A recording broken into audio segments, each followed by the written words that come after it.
Hola, muy buenas tardes a todos los que nos acompañan en seguimiento a las sesiones sobre seguridad sanguínea que se han venido desarrollando en conjunto con el Grupo Cooperativo Iberoamericano de Medicina Transfusional, la Organización Global Healing y la Organización Panamericana de la Salud. Hoy tenemos el gusto de presentar al doctor Armando Cortés. Él es patólogo clínico y cumple diferentes roles. Es profesor titular y jefe del Departamento de Patología de la Escuela de Medicina en la Universidad del Valle. Es director del Hemocentro del Valle del Cauca, del Hospital Universitario del Valle en Cali, Colombia, y asimismo es presidente del Grupo Cooperativo Iberoamericano de Medicina Transfusional. Hoy nos acompaña y nos va a estar presentando el tema de gestión de pacientes politransfundidos. Antes de cederle la palabra al doctor Armando, nada más recordar que una vez que él termine su presentación, vamos a abrir un espacio de diálogo para preguntas, para comentarios, y los participantes podrán darle clic al botón de la manita si desean preguntarla a ustedes directamente, o podrán escribirla en el chat y yo la leeré para que todos podamos seguir estas preguntas. Muchas gracias nuevamente a todos los que nos acompañan y le cedo la palabra al doctor Armando. Muy buenas tardes para todos. En primer lugar, agradecer a todos los colegas y amigos que hacen parte de la audiencia en la tarde de hoy. Agradecerles el interés que han tenido en disponer de este tiempo para recibir esta información y ojalá sugieran algunas, participen de las controversias que se van a generar a raíz de la presentación. Eso lo haremos al final de la presentación. También quiero agradecer a la doctora Sara Fernández, de Global Healing, a la doctora María Dolores Pérez Rosales, de la Organización Panamericana de la Salud y Organización Mundial de la Salud, al doctor Roberto Garza, consultor de la OPS y OMS, quien hace las veces de moderador, a la doctora Graciela León, a la doctora Silvina Cooperman, colegas y amigos del Grupo Cooperativo Iberoamericano. Todos ellos han hecho posible que este evento se desarrolle de la manera como se ha logrado hasta el momento. Bueno, el tema que vamos a tratar hoy es el tema de gestión del paciente politransfundido. Lo primero, quiero comenzar con una definición de un paciente politransfundido. Realmente, en la búsqueda que hice de la bibliografía, no hay una estandarización sobre el concepto de politransfusión. Y lo que hice básicamente fue una compilación de lo que encontré, y algunos lo definen como el paciente que recibe más de 4 o más de 6 o más de 10 componentes de cualquier tipo, no en un evento transfusional, sino puede ser en varios eventos transfusionales. De manera que no hay una definición clara de lo que es un paciente politransfundido. El propósito de la presentación cumple dos objetivos básicos. Uno es la gestión de riesgos principales en el paciente politransfundido y unas recomendaciones sobre el manejo para mejorar la calidad de vida y la supervivencia de estos pacientes. Comencemos primero con un tema bastante controversial, que es el riesgo de infección transmitida por transfusión. Todos sabemos que cada transfusión que nosotros hacemos, no podemos asegurar de que el paciente no vaya a recibir una infección a través de esta vía. Cada transfusión que hacemos va a aumentar el riesgo de una infección transmitida por transfusión. Y otra cosa que podemos asegurar en este momento es que en la actualidad no podemos garantizar que la sangre tenga la misma seguridad en todas las áreas del mundo. Hay unas áreas con serios problemas, otras las cuales han reducido de manera importante este riesgo, y algunas están en un lugar intermedio en el cual sigue siendo aún una preocupación la transmisión de infección por vía transfusional. Quiero resaltar dentro de las medidas para reducir este riesgo, quizás la barrera más importante a través de la historia de la transfusión ha sido la introducción de la donación voluntaria de sangre. Si ustedes ven acá, el riesgo de adquirir una hepatitis post-transfusional antes de los años 70 era de 1 a 3 de cada 3 transfusiones o cada 4 transfusiones. O sea, los pacientes politransfundidos tenían un riesgo de adquirir una hepatitis post-transfusional. Y de alguna manera era una complicación aceptable de la transfusión. No había otra manera de evitarla. Casi simultáneamente apareció la determinación del antígeno en superficie de la hepatitis B y se introdujo la donación voluntaria de sangre. Si ustedes ven en la gráfica, ven el impacto significativo que tuvo este hecho en la seguridad de la transfusión, desde el punto de vista de transmisión de infecciones. ¿Qué situación hay en Latinoamérica en este momento? no se han obtenido los resultados esperados en cuanto a la tasa de donación voluntaria de sangre, que ha sido un propósito de varias organizaciones, y en la actualidad la tasa de donación voluntaria en promedio para Latinoamérica está alrededor del 34%. Algunos países con índice de desarrollo humano bajo están en 34%, otros han logrado subir a más del 50%, pero esto se da básicamente en 4 países en Latinoamérica. De manera que el concepto en general para Latinoamérica es que hay un índice relativamente bajo de donación voluntaria de sangre. Esto representa un riesgo para la transmisión de infecciones. Esta es una gráfica que compara la prevalencia de las infecciones transmitidas por transfusión en donantes nuevos y repetidos de acuerdo al índice de desarrollo humano. Tenemos el riesgo para VIH, para hepatitis B, para sífilis y para hepatitis C. Ustedes comparan aquí el estándar para Latinoamérica en una población de donantes en países de bajo índice de desarrollo humano, en población de donantes nuevos, que es usualmente el estándar en América Latina. Las personas donan sangre, donan una vez sangre y es poco probable que lo vuelvan a repetir. Entonces, el riesgo o la prevalencia de VIH en este grupo poblacional es del 0.95%. Si lo comparan con países de alto índice de desarrollo humano, en donantes repetidos, que es lo habitual en estos países, es del 0.00099%. De tal manera que hay una diferencia significativa en el riesgo de uno exponerse a donantes que tengan una infección transmisible por transfusión. Y lo mismo sucede para el caso de la hepatitis B, para el caso de la sífilis y también para el caso de la hepatitis C. ¿Qué tenemos que hacer? Un cambio de cultura. Y para ello, básicamente, hay 3 estrategias que han demostrado que en otras regiones que han sido efectivas para adquirir una cultura de donación voluntaria de sangre repetitiva y habitual.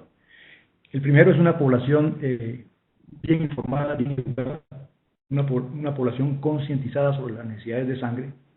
Esto es una predisposición hacia el acto de donar sangre.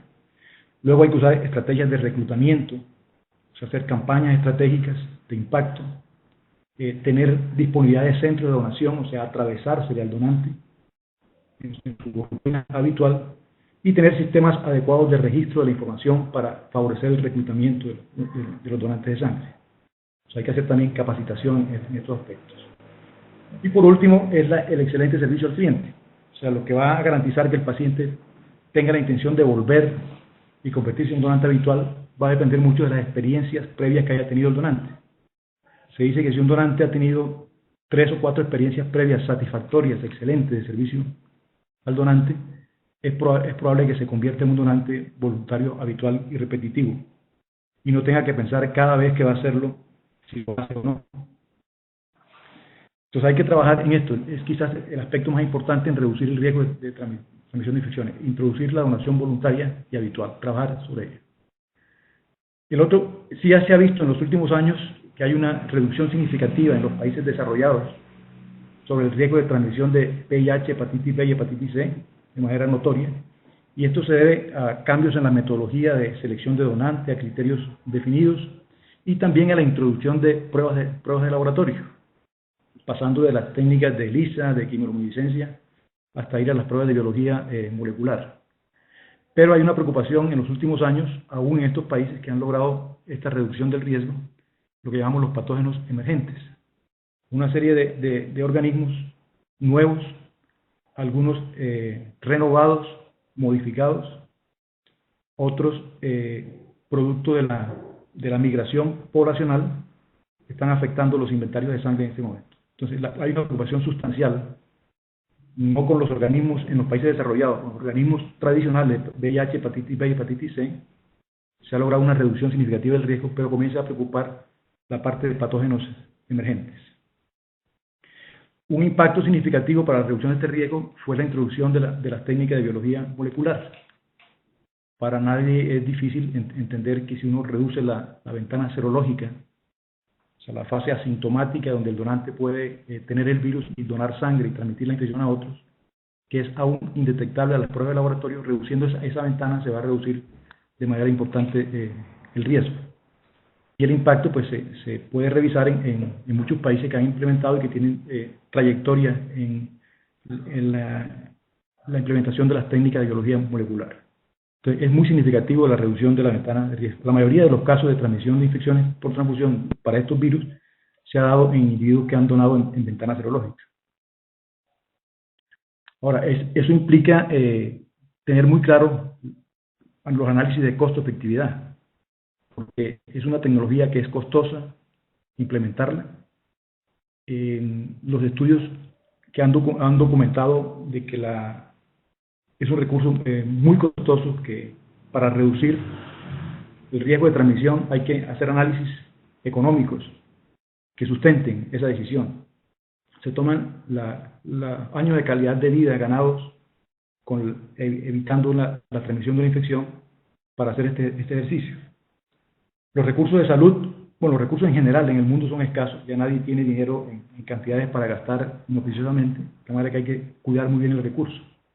Se ha considerado que la inversión de $80,000 por año de calidad de vida ganado por evitar una infección podría ser un valor justificable para implementar esta tecnología.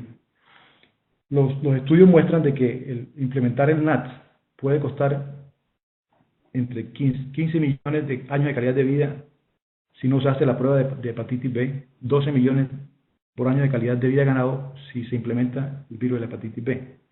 Y el costo por donación, por cada donación del NAT individual está alrededor de $15 y por el NAT en minipool alrededor de $12. De tal manera que es muy alta la inversión para justificar esta introducción de metodología en los bancos de sangre. Ahora, esto hay que verlo en la perspectiva del riesgo. Hay muchos estudios que documentan esto. Yo traje básicamente un ejemplo de 3 estudios. Uno hecho en Canadá, donde ellos demuestran que el riesgo residual del virus de la hepatitis C y VIH es muy bajo. Y para ellos, la implementación del NAT tiene un rendimiento muy limitado para interceptar infecciones que no hayan sido detectadas con las pruebas tradicionales. O sea, para los canadienses es demasiado la inversión y probablemente no justificable para reducir el riesgo de transmisión de infecciones, por el tipo de población de donantes que ellos tienen.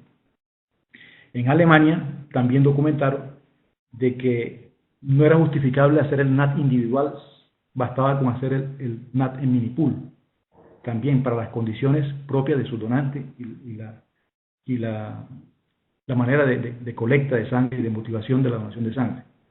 En cambio, en Sudáfrica es claramente justificable. Solamente durante un año, con cerca de 700.000 donaciones, pudieron interdictar 16 casos de VIH, 20 casos de hepatitis B y un caso de hepatitis C. De tal manera que uno, de acuerdo a la prevalencia que tenga la infección, al tipo de donantes que tenga, al riesgo que haya en la población de donantes, podría estar o no justificada la implementación de pruebas de ácidos nucleicos. De manera que esto hay que verlo en el contexto de cada región, de cada país y en cada situación de riesgo. Otros estudios han dicho que para que realmente sea justificable desde el punto de vista costo-efectividad en años de calidad de vida ganado, las pruebas NAT tendrían que ser muy económicas, del orden de $0.13 hasta 7.19 de acuerdo a la estrategia que se utilice. De tal manera que el costo del NAT en este momento está muy por encima de lo deseable para los bancos de sangre para uno poder implementar esta tecnología.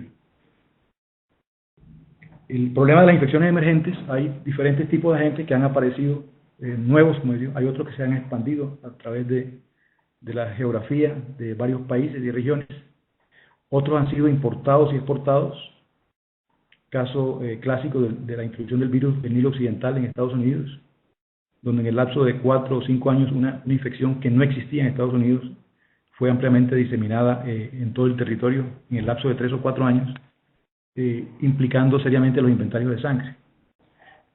Organismos reemergentes, en el caso de la malaria y el dengue, todos sabemos que por las expectativas con el calentamiento global, es probable que en un futuro cercano haya casos de malaria autóctonos en regiones donde antes no existía la malaria, y los casos de en países con endemicidad para malaria y dengue van a aumentar probablemente por el incremento de la temperatura global del planeta.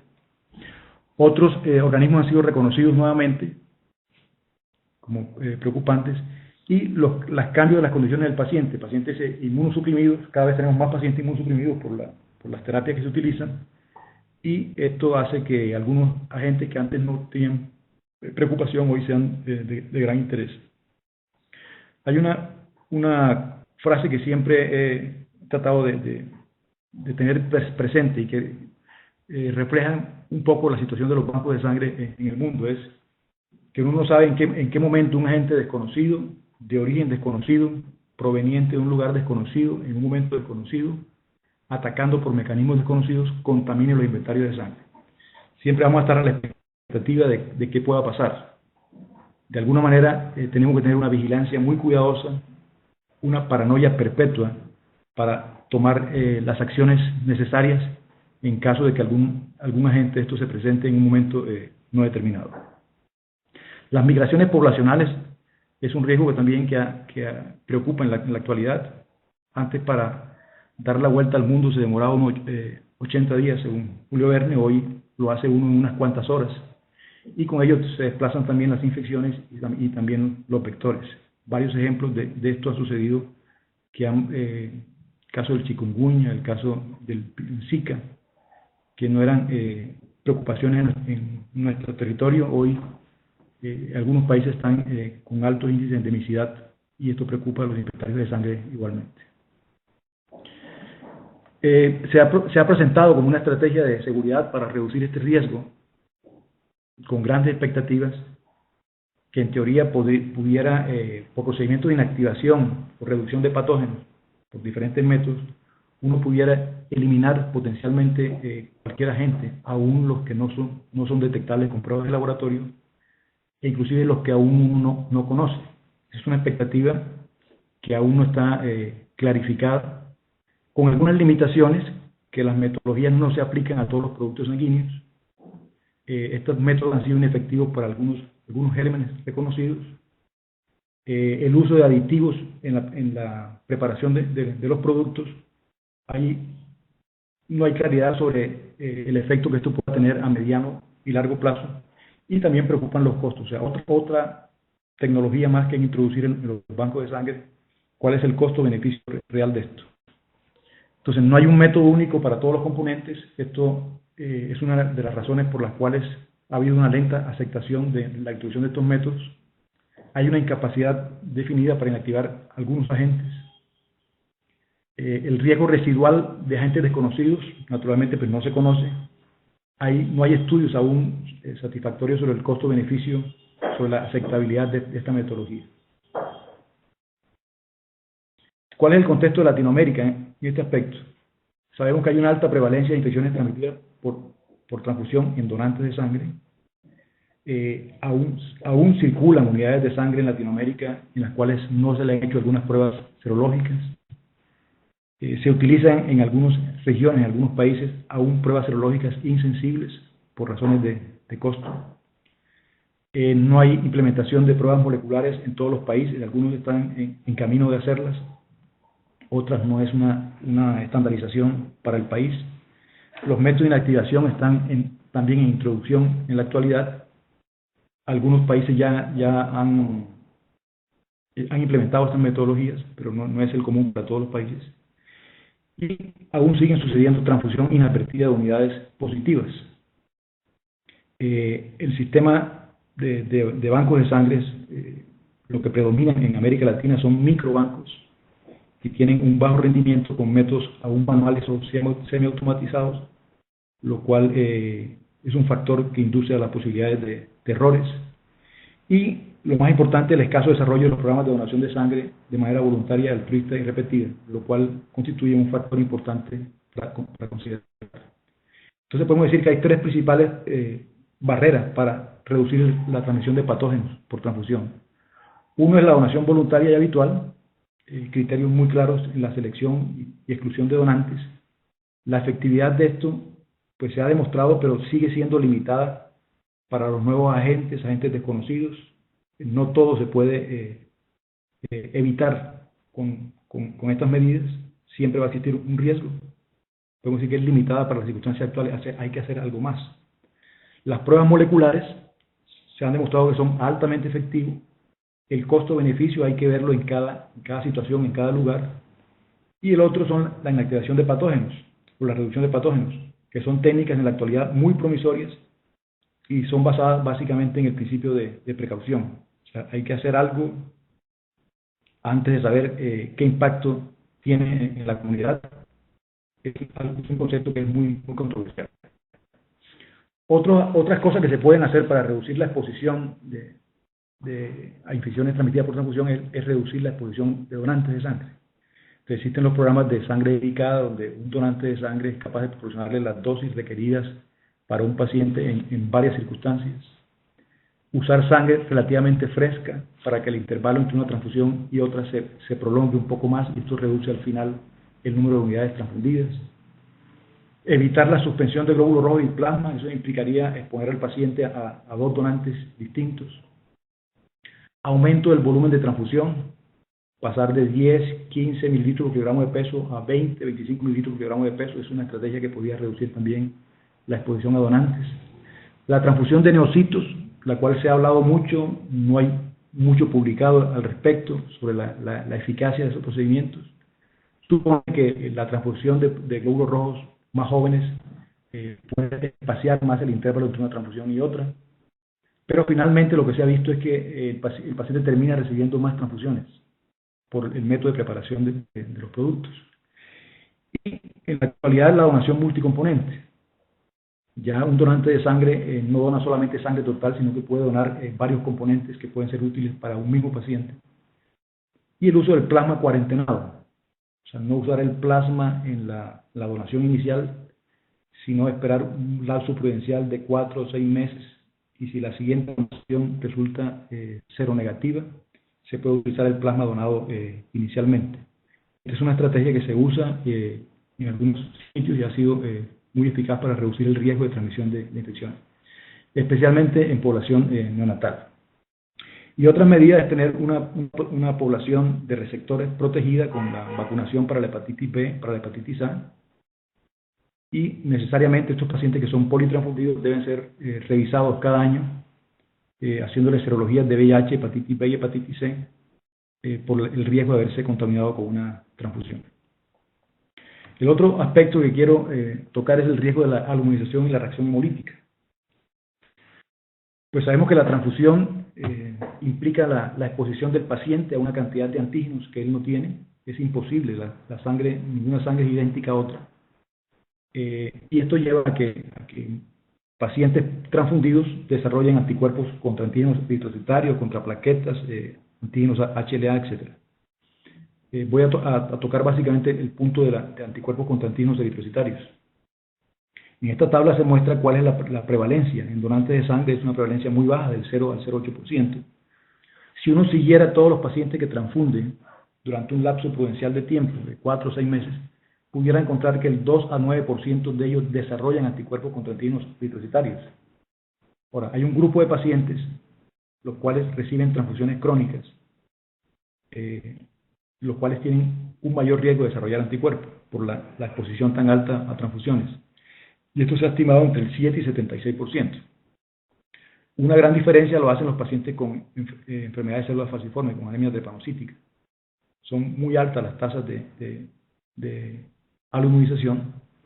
Igualmente en la talasemia, en los pacientes con enfermedad, malignidad hematológica, pacientes con falla renal crónica, receptores de trasplante. Y aún en niños con anemia de células falciformes, la tasa de prevalencia de aluminización también es alta, se estima alrededor del 29%. Ahora, no todos los pacientes que reciben transfusiones desarrollan anticuerpos. Parece ser que hay un grupo de individuos que son respondedores y la gran mayoría, afortunadamente, son no respondedores. De todas formas, los pacientes que son respondedores usualmente desarrollan anticuerpos muy tempranamente, o sea, con las primeras transfusiones. Y una vez probada la capacidad de desarrollar anticuerpos, hay una probabilidad altísima de que el paciente desarrolle otros anticuerpos, independiente si el paciente recibe terapia inmunosupresora. No está claro cuál es el factor que hace que un individuo responda y otro no responda. pero esto implica un riesgo para los pacientes que reciben politransfusión.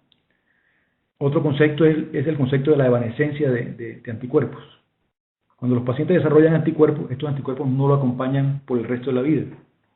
En este estudio, que es un estudio hecho en una institución militar, tuvieron la oportunidad de hacer seguimiento por largos años a pacientes que habían desarrollado anticuerpos en diferentes eventos transfusionales y determinaron que prácticamente todos los anticuerpos que el paciente desarrolla después de la transfusión desaparecen después de los 10 años. Más o menos la mitad desaparecen a los 6 meses. Hay algunos anticuerpos, como el antiquida reconocido, de que desaparece también muy tempranamente. En esta tabla se ve como de los 8 pacientes que desarrollaron antiquida, 3 de ellos el anticuerpo había desaparecido a la semana después de la transfusión. Esto es lo que se llama la evanescencia de los anticuerpos. Los anticuerpos desaparecen con el tiempo, pero no desaparece la memoria inmunológica. El paciente puede exponerse nuevamente al antígeno y desarrollar una respuesta brusca, rápida, con altos títulos de anticuerpos que implican el riesgo de reacción hemolítica. Pero el no tener claro el antecedente de desarrollar anticuerpos, antecedente de transfusión, puede poner en riesgo a pacientes que son politransfundidos. Porque las pruebas de compatibilidad realizadas con las muestras varios meses o años después pueden ser negativas, la sangre compatible. Sin embargo, el paciente puede al exponerse nuevamente al antígeno, desarrolla una respuesta rápida de anticuerpos. Otro problema es lo que se llama la evanescencia múltiple. Estos pacientes pueden tener anticuerpos que aparecen y desaparecen sin haber estado expuestos nuevamente a transfusiones.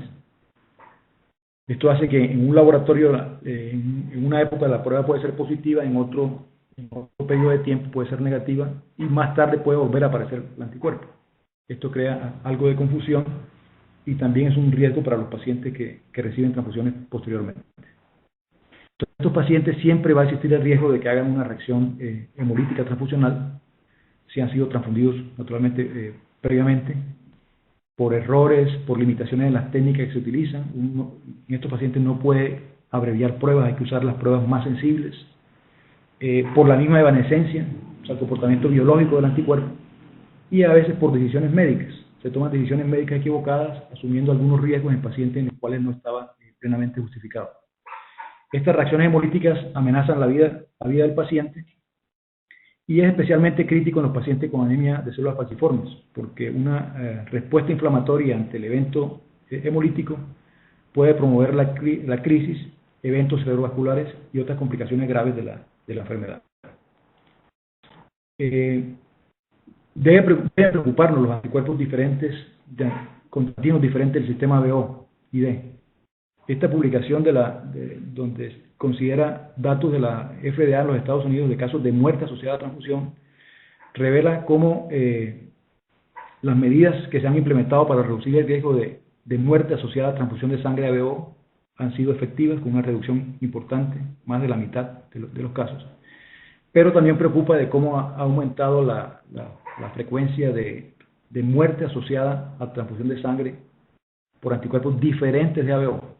Casos de Zika B, Zika A, KEL, DOFI-A, DOFI-B, E, etc. Y pacientes que tienen múltiples anticuerpos. El grupo de pacientes de mayor riesgo son los pacientes que tienen enfermedades de células falciformes. De tal manera que la reacción hemolítica por anticuerpos diferentes de ABO también causa una mortalidad importante y hay que tenerlo siempre en consideración. Ahora, no se sabe cuál es el marcador que nos va a definir qué pacientes desarrollan anticuerpos y qué pacientes no, o sea, para ver cuál tiene riesgo de inmunización y cuál no. La literatura y varias publicaciones, uno asocia la presencia del antígeno HLA-P35 como una condición que confiere un riesgo alto de inmunización en pacientes con enfermedades de células falciformes. Algunos polimorfismos también han sido asociados con esto, pero esto no ha podido ser reproducido en estudios en animales. De manera que hoy en día no sabemos el poder predictivo de estos marcadores y no hay un marcador de laboratorio que uno pueda orientarnos qué pacientes van a desarrollar anticuerpos y cuáles no. Definitivamente sí, la disparidad demográfica entre el donante y el receptor sí implica un factor muy importante para la inmunización. El ejemplo clásico es un estudio que se hizo entre población de pacientes con drepanocitosis en el Reino Unido y en Jamaica, se encontraron grandes diferencias en las tasas de aluminización. Los pacientes en Jamaica con drepanocitosis tienen solamente 2.6% de aluminización. En cambio, los pacientes en el Reino Unido tienen 76% de aluminización. Y esto se explica porque los pacientes de Jamaica reciben sangre de afroamericanos, o sea, se exponen a antígenos que circulan en su etnia. En cambio, los pacientes con drepanocitosis afroamericanos en el Reino Unido reciben sangre de caucásicos, se exponen a antígenos diferentes a los que ellos tienen. Otro ejemplo clásico es en Brasil. En Brasil la aluminización por antígeno QEL es muy baja, porque dada la mezcla racial africana que ellos tienen, hay poca posibilidad de que un individuo que sea QEL negativo se exponga a sangre QEL positiva. Bueno, para un recurso para reducir el riesgo en estos pacientes es tener la posibilidad de un inventario de grupos raros. Hay algunos movimientos que han tratado de estimular la donación de afroamericanos en Estados Unidos. La Cruz Roja Americana es un ejemplo de algo parecido a esto, para poder cubrir las necesidades de los pacientes afroamericanos con enfermedades de células falciformes. Otra dificultad que hay con el paciente politransfundido es que a veces estos pacientes no se transfunden en la misma institución, ni siquiera en instituciones especializadas para manejar estos pacientes, que reciben transfusiones en diferentes instituciones por el sistema de salud del país, y se están exponiendo a recursos diferentes. En unas instituciones los cuidan muy bien, le dan sangre fenotipada, tratan de darle la sangre más parecida posible, y en otras no tienen esas precauciones y terminan sensibilizando. Eso es lo que llamamos nosotros la transfusión promiscua. Varios estudios. Este fue hecho en Canadá, en Quebec, donde 72 hospitales se pusieron de acuerdo en compartir la información sobre los rastreos de anticuerpos, los grupos sanguíneos de los pacientes, la información inmunomatológica de los pacientes. Y pues el solo hecho de conocer el antecedente de las pruebas inmunomatológicas en el paciente evitaron la transfusión de sangre ABO incompatible, evitaron la reacción hemolítica aguda transfusional y las reacciones hemolíticas tardías a la transfusión. O sea, compartir la información inmunomatológica de los pacientes es un recurso valioso que reduce el riesgo de que estos pacientes se expongan innecesariamente a sangre incompatible. Bueno, la otra evidencia que hay es que cuando uno da sangre fenotipada a los pacientes, reduce de manera importante el riesgo de aluminización. Si uno solamente transfunde sangre ABO y D compatible, el porcentaje de pacientes aluminizados con drepanocitosis pudiera estar alrededor del 35%, como se ve en estos estudios. En cambio, si uno hace cruce ABO y además garantiza la compatibilidad para C grande, pequeña, QEL, esto puede reducirse 3 a 4 veces. Y si uno transfunde sangre con fenotipaje ampliado, o sea, teniendo en consideración otros sistemas de grupo sanguíneo, potencialmente pudiera ser 0, como mostró el estudio de Tajana. De tal manera que este recurso de dar sangre fenotipada reduce de manera importante el riesgo de aluminización en estos pacientes. Entonces, ¿qué podemos hacer para reducir el riesgo de aluminización y de reacciones hemolíticas agudas y tardías en estos pacientes? Uno, promover la donación de afroamericanos, o sea, tratar de reducir las diferencias raciales entre donantes y receptores. Reducir el uso de las transfusiones, o sea, cuando sea estrictamente necesaria, a través de guías, hacer auditorías de pertinencia para verificar si se justificaba o no la transfusión. Evitar la transfusión promiscua, o sea, compartir la información entre instituciones. Reducir la exposición a antígenos carentes, o sea, hacer el fenotipaje ampliado o limitado, y ojalá estos pacientes sean manejados en centros especializados que puedan darle estas garantías. Hay una gran discusión de qué hacer con estos pacientes que son candidatos a transfusión crónica, politransfusión. Si darles sangre fenotipada desde el inicio, un fenotipaje abreviado o un fenotipaje ampliado, o solamente brindarle este recurso cuando hay una evidencia de que el paciente desarrolló el primer anticuerpo. Expertos recomiendan la última instancia, o sea, solamente comienzan a darle sangre fenotipada con fenotipaje ampliado a los pacientes que tienen evidencia de que haya desarrollado un anticuerpo, o sea, han sido probados y se sabe que son individuos respondedores. Esta práctica, a mi manera de ver, es peligrosa en el caso de pacientes con trepanocitosis, porque la exposición innecesaria a antígenos que el paciente no tiene lo pone finalmente en una condición de riesgo para las transfusiones posteriores, que haga reacciones hemolíticas agudas o tardías a la transfusión. Entonces no podemos desconocer de que la reacción hemolítica transfusional tardía también puede complicarle la situación de salud a los pacientes, y esto no debe ser un motivo para declinar el uso profiláctico de la sangre fenotipada. Bueno, hay quienes han ofrecido también hacer pruebas de genotipaje, quienes tienen la posibilidad de hacerlo. Al menos hay un par de publicaciones en las cuales han demostrado la eficacia de ponerlo a disposición de estos pacientes. Inclusive estudios de costo donde dicen que cambiar todo el sistema de compatibilidad tradicional por hacer pruebas de genotipaje inclusive es costo efectivo. Esta experiencia pues no ha sido reproducida en otros escenarios y habría que ver realmente cuál es el impacto que esto tendría. Entonces, en conclusión, la aluminización podría ser evitada si uno trata de tener una coincidencia exacta de las unidades donadas con el fenotipo del receptor, lo más parecida posible. Es una estrategia que puede ser laboriosa, que cuesta, tiene una carga logística importante, pero esto implica comprometer también a los proveedores de productos sanguíneos de una manera coherente. Evitar la aluminación de eritrocitos siempre va a ser un beneficio para cualquier paciente, y especialmente en este tipo de pacientes que reciben transfusiones repetidas por el riesgo al cual se someten en el futuro. Y por último, quiero tocar el punto de la sobrecarga de hierro. Siempre que uno habla de sobrecarga de hierro como consecuencia de la transfusión, piensa en los pacientes con talasemia mayor, pero la talasemia mayor no es la única condición en la cual el paciente puede someterse a una sobrecarga de hierro con las transfusiones. Ahora, estos pacientes con talasemia mayor tienen unas condiciones que favorecen este hecho: la hemólisis periférica, la hematopoiesis inefectiva, el aumento de la absorción intestinal de hierro, que puede ser una causa importante, y las transfusiones múltiples.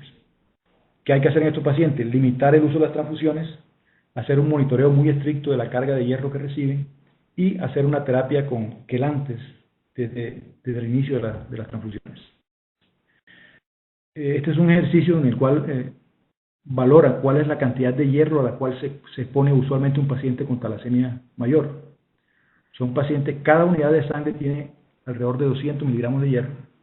Estos pacientes reciben transfusiones entre 100 y 200 mililitros de eritrocitos por kilo año, y abajo en la tabla se muestra cuál es la carga diaria de hierro que reciben estos pacientes de acuerdo al peso que ellos tengan.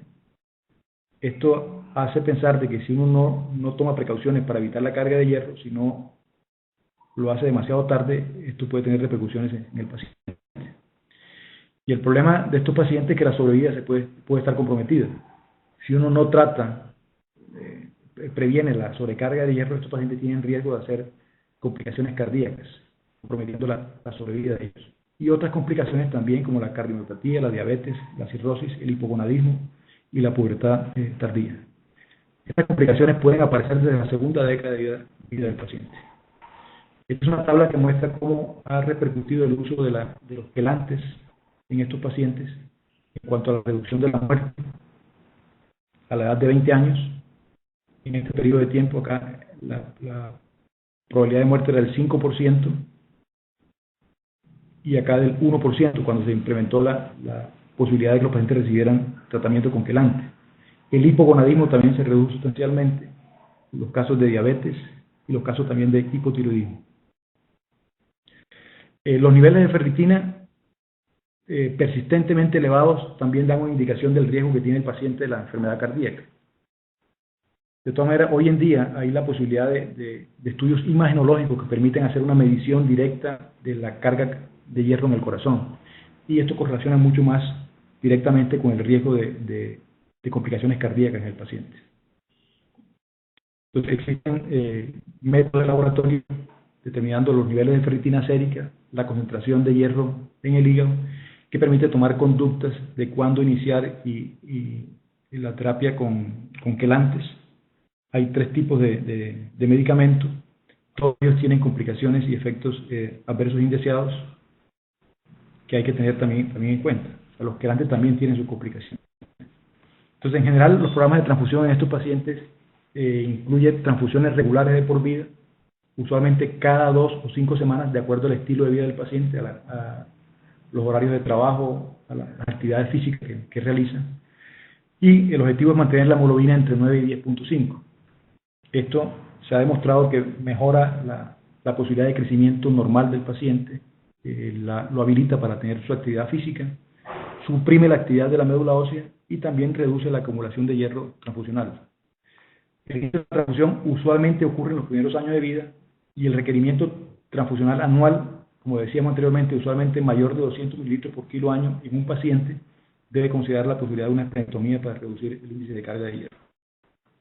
Unas recomendaciones para estos pacientes son tener una cuidadosa selección de los donantes y de los exámenes, donación de sangre voluntaria, regular, no remunerada, un diagnóstico confirmado de la talasemia y tener criterios clínicos de laboratorio muy claros para decidir cuándo se inicia la transfusión.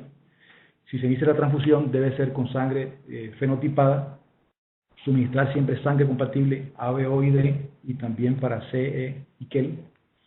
Antes de transfusión hay que hacer una prueba de compatibilización completa, muy sensible, que permita la detección o la aparición de nuevos anticuerpos y mantener un registro de anticuerpos eritrocitarios permanente, identificación de las reacciones transfusionales y ver los requerimientos anuales de transfusión del paciente para actuar en consonancia con esas necesidades. La sangre debe ser filtrada para almacenamiento para reducir los casos de reacciones febriles no hemolíticas. También la aloinmunización contra antígenos HLA. Los pacientes deben recibir eritrocitos lo más fresco posible. Si son en CPDA1, ojalá menos de una semana de almacenamiento. Si son de soluciones aditivas, menos de 2 semanas. Ya dijimos que se transfunden usualmente cada 2 o 5 semanas y el propósito es mantener la hemoglobina entre 9 y 10.5. Y en algunos pacientes con complicaciones cardíacas, la hemoglobina mantenerla entre 11, mayores de 11 y 12. Nunca la hemoglobina debe estar entre 14, mayor de 14 y 15 por el riesgo para el paciente. Estos pacientes deben ser sometidos a una revisión clínica y de laboratorio regular que incluye la determinación de anticuerpos contra el VIH, contra la hepatitis C, hepatitis B, que se haría cada año, hacer una valoración de su condición y su dependencia de la transfusión, iniciar tempranamente la quelación en los casos necesarios y hacer evaluaciones para detectar los efectos colaterales de la terapia. Otras opciones más permanentes para estos pacientes es someterlos a trasplante de células madres, trasplante de cordón umbilical, que también tienen sus limitaciones en cuanto a la disponibilidad de donantes compatibles, pero es una opción más permanente. Cuando existe el recurso y existe la posibilidad de hacerlo, se debe tener en consideración. Entonces, en fin, al final, lo que tenemos en cuanto a gestión del riesgo es que hay una percepción del público en general, de la comunidad en general, que la sangre debe ser 100% segura. Los médicos también consideran que la sangre debe ser segura, efectiva y además oportuna. Viven las dificultades de tener sangre oportuna disponible. Y nosotros los servicios de sangre nos preocupa, además de la suficiencia, además de que sea segura, de que sea también autosostenible y también sea a bajo costo. Sabemos que el riesgo cero nunca va a ser posible, siempre va a haber implicaciones como efecto de la transfusión, y usar el principio de precaución es una medida saludable. Si podemos hacer algo por nuestros pacientes, si está disponible, si tenemos la posibilidad de hacerlo, es preferible a evitar tragedias en estos pacientes. Son nuestra razón de ser y por ello debemos rodearlos de las condiciones de seguridad apropiadas para que reciban una atención adecuada. Muchas gracias. Excelente. Muchas gracias al doctor Armando Cortés por esta valiosa presentación. Ahora vamos a abrir el espacio para dudas, para comentarios, para preguntas y como mencioné al inicio, para los participantes pueden escribirlas en el chat o pueden darle clic al botón de la manita y yo les voy a ceder la palabra. Muy bien, escribe aquí la doctora Ana Jara y nos comenta que tiene una consulta. Adelante, doctora Ana.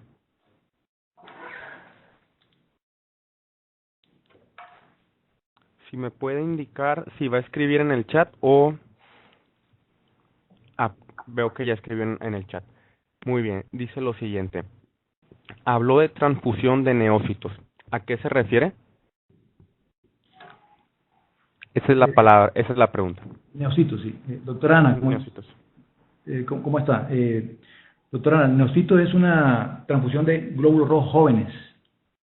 O sea, hace una selección de los glóbulos rojos que están en una bolsa y trata de transfundir la capa en la cual están los glóbulos rojos jóvenes. Los glóbulos rojos jóvenes son más pesados que los adultos, que mediante una centrifugación uno puede delimitar dónde está la población de eritrocitos jóvenes, y esa es la que se utiliza para la transfusión. Se supone que tiene una sobrevida útil más prolongada y pudiera aumentar el intervalo entre una transfusión y otra en beneficio para el paciente.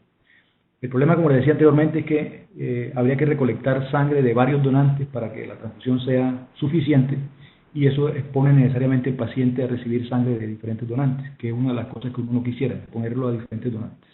Ese es uno de los riesgos con la transfusión de neocitos. Muchas gracias. ¿Alguna otra pregunta? ¿Un comentario? Nos comenta la doctora Ana que muchas gracias.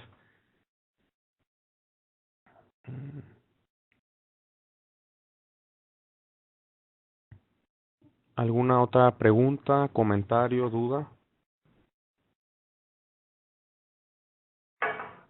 Sí, la presentación y la grabación de la sesión yo se las voy a compartir una vez que terminemos.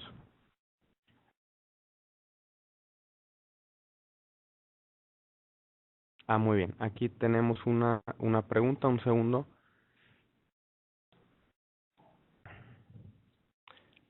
Del doctor José Ramiro Cruz. Un segundo y le cedo la palabra.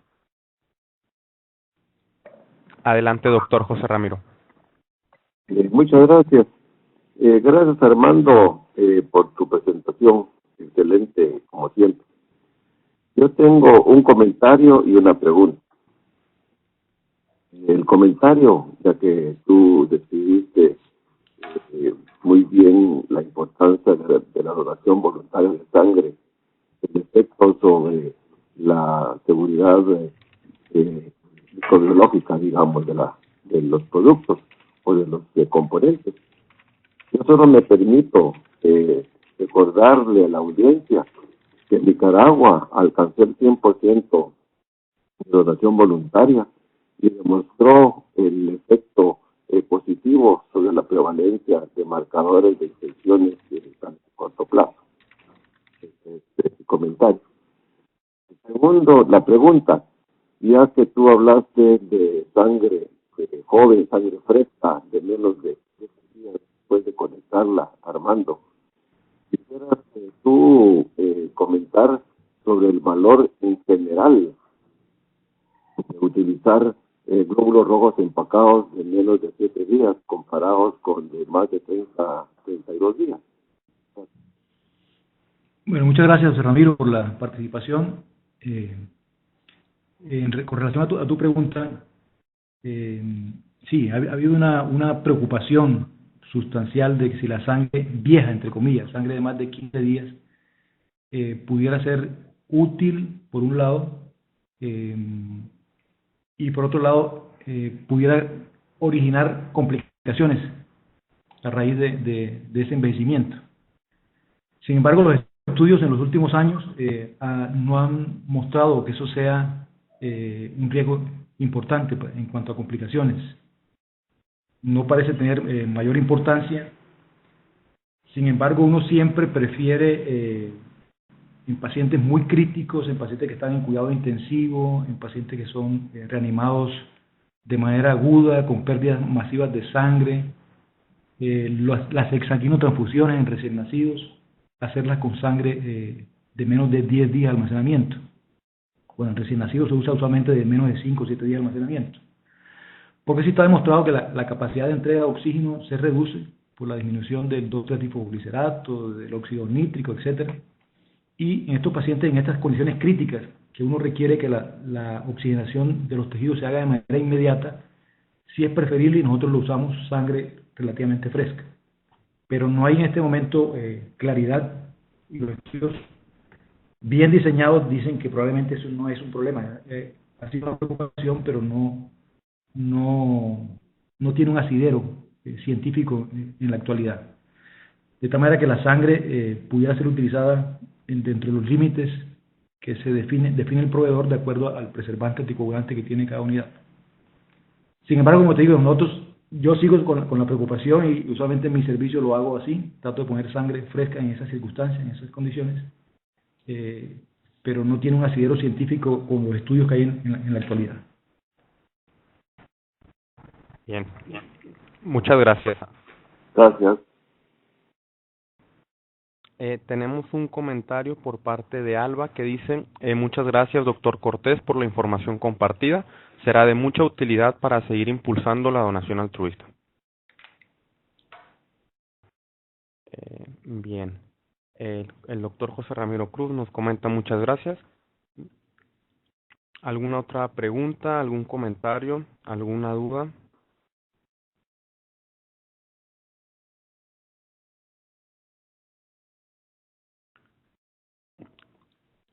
Raúl Guillermo Alfaro nos menciona: muchas gracias, doctor, excelente presentación.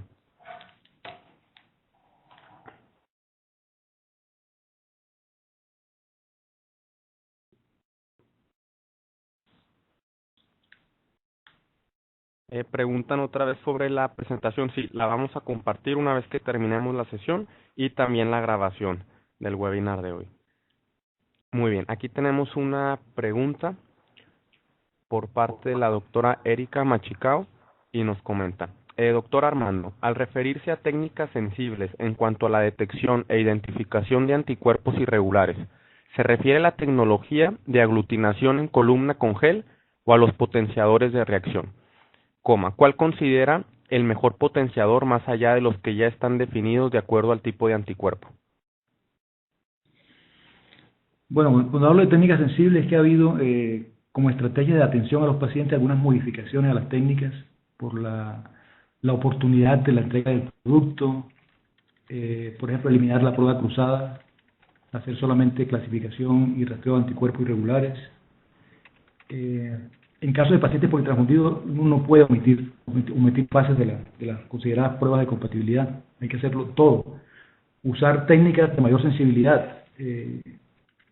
Por ejemplo, las células 1, 2 y 3 tienen que ser individuales, no pueden ser en pools. En pools se usan para tamizaje en donantes, no en pacientes. Usar potenciadores de la aglutinación también. Soluciones LIS, las soluciones de poliuretano, polietilenglicol, todas son suficientes, hechas como está establecido en el método, funcionan.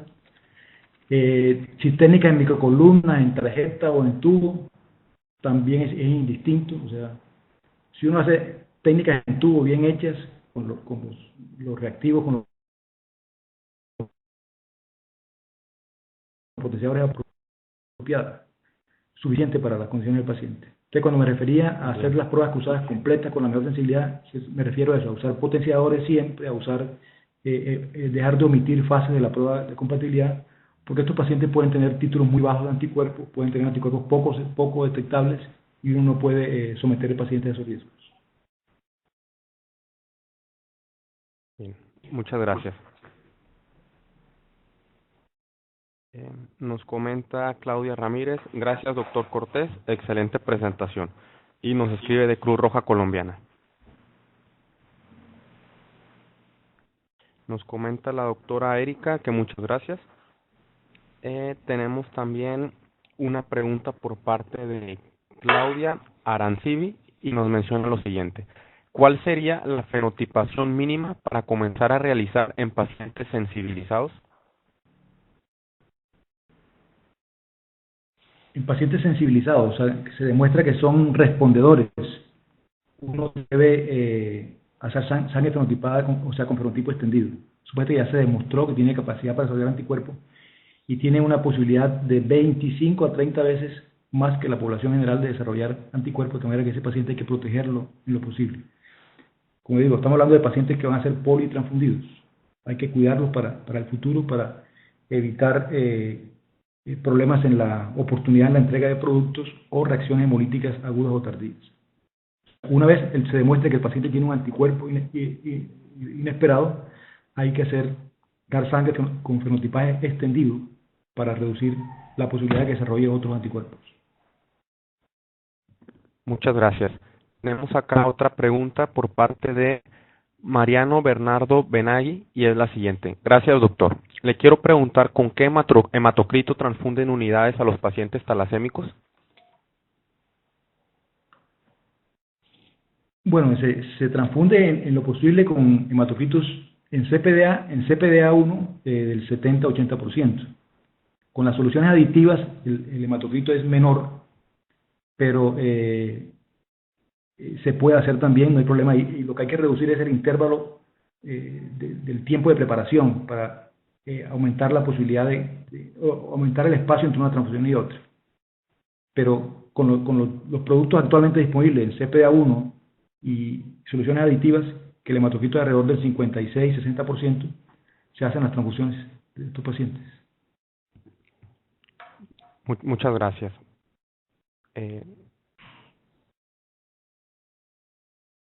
Nos comenta Mariano que muchas gracias. Muy bien, tenemos acá otra pregunta por parte del doctor José Ramiro Cruz. Y es la siguiente. ¿Cuál es tu recomendación para categorizar a un paciente como politransfundido? Pues yo comencé la charla hablando sobre esto, de que no había algo estandarizado. Lo que revisé, más de 4, más de 6, más de 10. Nosotros en nuestro servicio usamos el límite de 10 unidades de cualquier producto sanguíneo para considerarlo politransfundido. Pero como le digo, la literatura universal habla de 4 o de 6. Algunos inclusive de acuerdo al tipo de componente que se transfunde, utilizan un criterio u otro. De manera que eso no está estandarizado. O sea, para nosotros en nuestro servicio es más de 10 unidades. Muy bien, gracias. Tenemos un comentario más que es por parte de Patricia Torres y nos comenta: desde Chile, saludos y gracias por la presentación. Sería importante unificar criterios de fenotipicación previa a transfusiones entre países. Muchas gracias, Patricia, por tu comentario. Veo que no tenemos alguna otra pregunta. Así que, a ver, nos menciona el doctor José Ramiro Cruz que el estudio multicéntrico en Latinoamérica tomó un criterio de 10 unidades.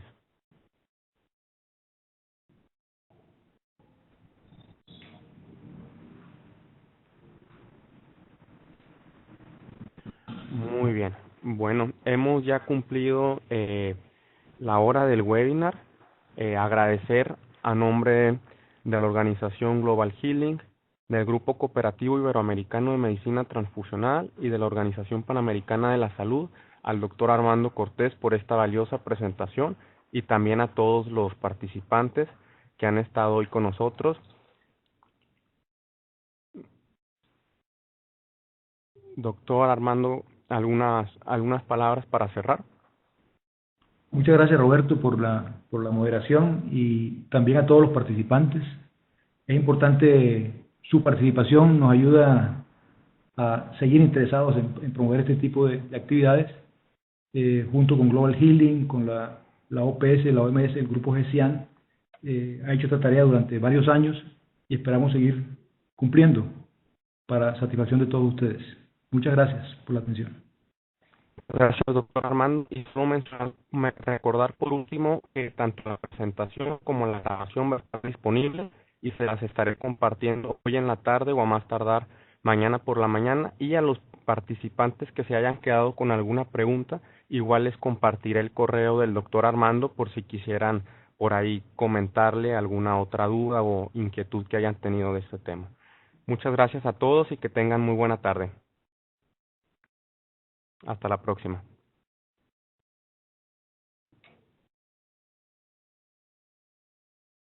Hola, Roberto.